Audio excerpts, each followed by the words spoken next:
Hello. So, some not too long ago, I made a second account on my Switch, mainly so I could play through Metopia again. But that's a whole other story. Um, but the reason I bring that up is because that was originally a game for the 3DS, and it was ported to the Switch. And another game that people have been another 3DS game that people want to see come to the Switch is Tamagotchi Life, which is, I guess, kind of like The Sims, but it uses Mii's. You know, not really Sims. Those type of games aren't really my thing, but whatever. Everyone likes their own. There's an audience for everything. We'll put it that way. But it got me thinking, like, what about some of the other like 3DS, and of course DS games that I think might be kind of cool to see them ported to the Switch. Whether it's just to play through them again, or maybe if they could fix up the controls, or whatever the case be. And of course, well, for people who never played them before is another reason. Like, for example, one of my nephews, who's 6 years old, he got a Switch for Christmas last year, and so obviously he's never played any of the like DS or 3DS games. I mean, I actually got him the Spyro trilogy for his birthday, which obviously that's not a port, but whatever. So let's just talk about the games that I wanted to bring up. We'll do a couple of DS and then a few 3DS. So for the DS, first is Metroid Prime Hunters, which this was a game that kind of like faded. It was actually a launch title for the DS, and it kind of faded into obscurity. And where was I going with this? So a lot of these games I haven't played in a while, so pardon my.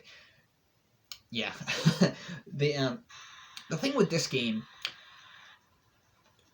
it's not a great game, but it's not bad either. It's your basic first-person shooter Metroid, which I've personally never been a fan of. First-person shooter, like Metroid as a first-person shooter, was never really been a huge fan of that style. I kind of prefer the side-scrolling stuff, but the plot of the game is that there's basically what's known as the ultimate power, and it's like on a planet.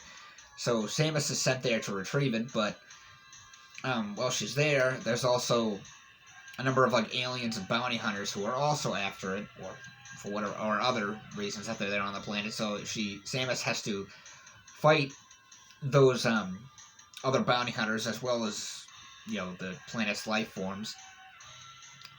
And one thing that's kind of interesting about this game is it actually has multiplayer, where you can play as all the different hunters. Obviously, we're talking about a game that's 17 years old, so naturally the servers are shut down unless.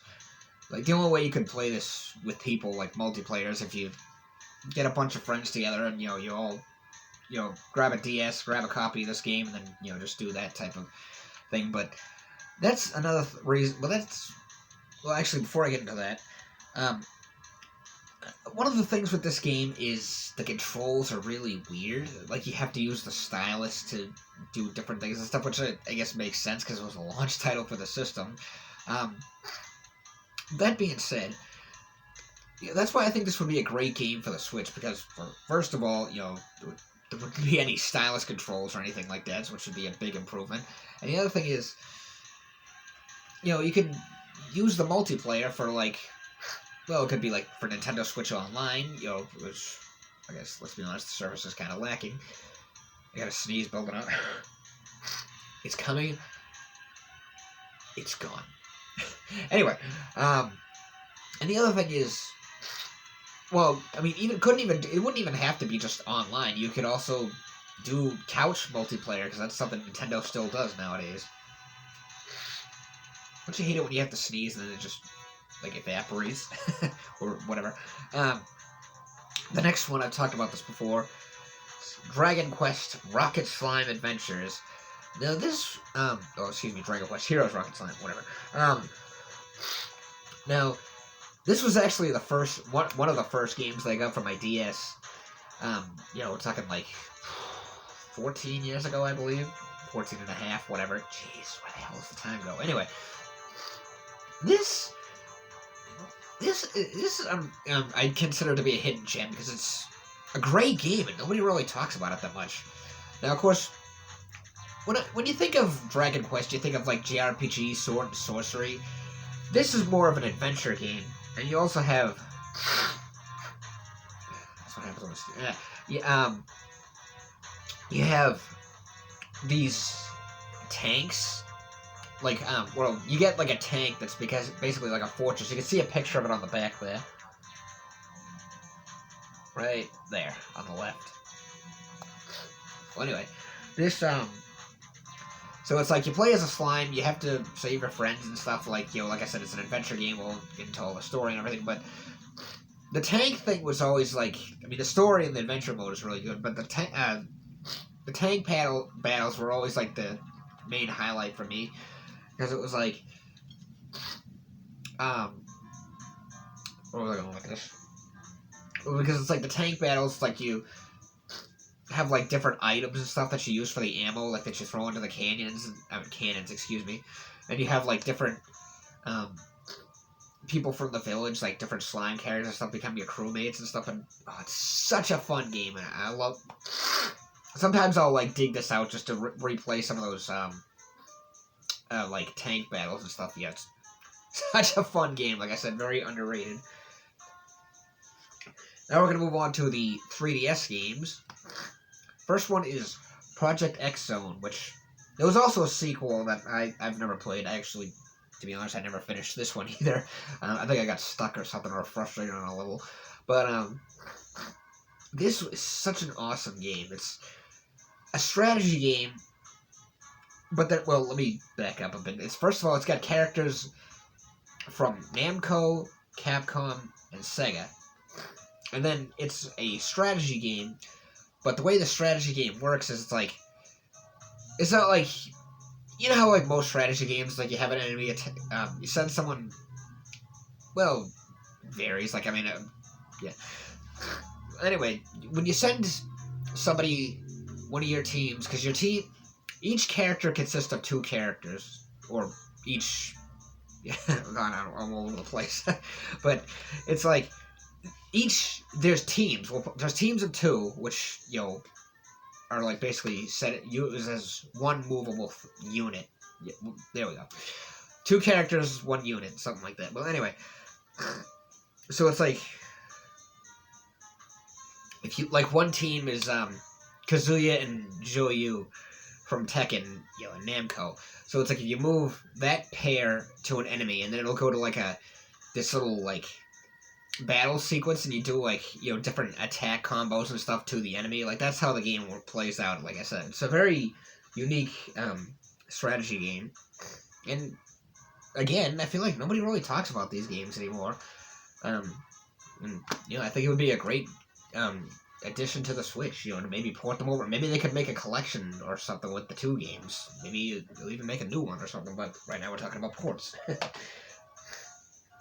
So the next one is Pilot Wings Resort.